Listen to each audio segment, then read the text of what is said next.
ایک عورت تھی طواف کر رہی تھی اور طواف کے دوران کہتی تھی اللہ میں اس حال میں بھی آپ سے راضی،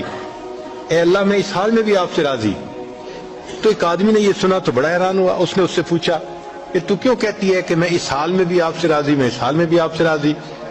اس نے کہا کہ میں طواف ختم کر لوں گی نا تو میں تمہیں اپنا واقعہ سناؤں گی۔ چنانچہ اس عورت نے اپنا واقعہ سنایا کہ میرے 3 بچے تھے،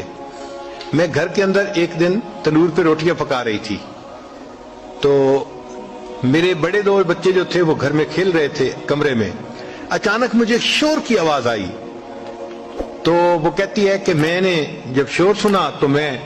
وہیں سب کچھ چھوڑ کے تنور پر آٹا روٹیاں تو میں کمرے کی طرف بھاگی۔ جب کمرے گئی تو میں نے ایک عجیب تماشا دیکھا کہ اس سے 1-2 دن پہلے میرے خاوند نے گھر میں بکری کو ذبح کیا تھا اور جس چھری سے بکری کو ذبح کیا تھا وہ اس نے کمرے میں رکھی تھی۔ تو میرے دونوں بچے کھیلتے کھیلتے ان میں سے ایک نے دوسرے کو کہا